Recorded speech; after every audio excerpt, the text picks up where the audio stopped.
Pakistan's largest province, Baluchistan, may not mean much to many people, but among the experts, it's known as a sectarian terrorism hotbed, and some U.S. lawmakers are even calling for its independence.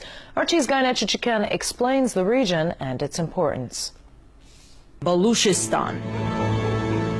You may have never heard of it, or maybe caught a glimpse of it in a Hollywood blockbuster, but the place is a hot destination for intelligence services from around the globe. Looking at its location, it's part of Pakistan, bordering Afghanistan and Iran. You may think, well, no surprise, dangerous place. But apart from being a dangerous place, Baluchistan is of big geopolitical importance, where major world powers have interests. Baluchistan is sitting at the crossroads of oil and gas pipelines coming from Central Asia, Iran, and elsewhere. The Iran-Pakistan pipeline, the Turkmenistan-Afghanistan, Pakistan-India pipeline, not to mention that Baluchistan itself has its energy resources. Besides, its Gwadar port, and it's right here, is the access point of Chinese commercial shipping to the Indian Ocean and on to Africa. But all the violence and instability there doesn't make it an easy place for business.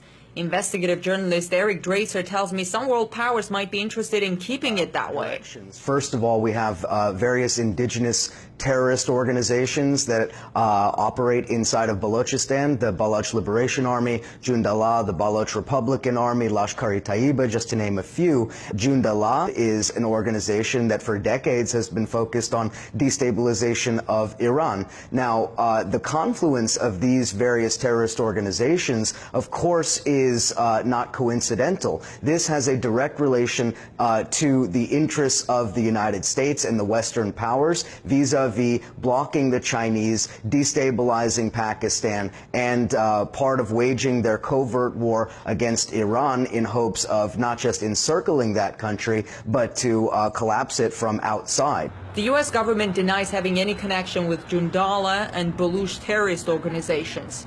Although CIA memos leaked recently say the Israeli Mossad recruited Jundallah members, quote, under the nose of U.S. intelligence officers, end of quote. As far as other terrorist groups, like the Baluch Liberation Front, there are a few people in U.S. Congress who expressed readiness to support the separation of Baluchistan from Pakistan, like Dana Rohrabacher from the House of Representatives Committee on Foreign Affairs.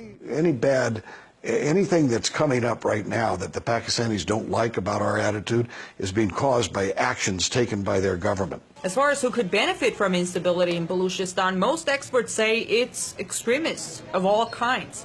Mainly Al-Qaeda and its affiliates, and as well as the Taliban. They certainly have an interest in maintaining instability.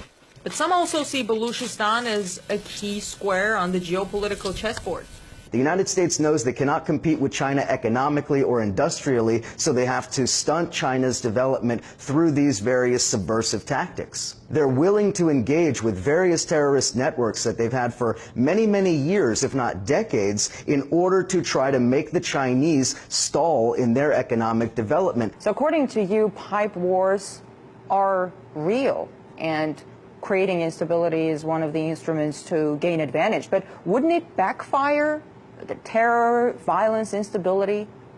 Could it backfire in terms of terrorist reciprocation against the United States? This is entirely possible, but that didn't prevent the United States in the late 1970s from financing and supporting the Mujahideen against the Soviets. Allegations that some global powers may be stoking violence in a place like Baluchistan for their geopolitical interests are quite disturbing and raises the question whether pipeline wars are a reality.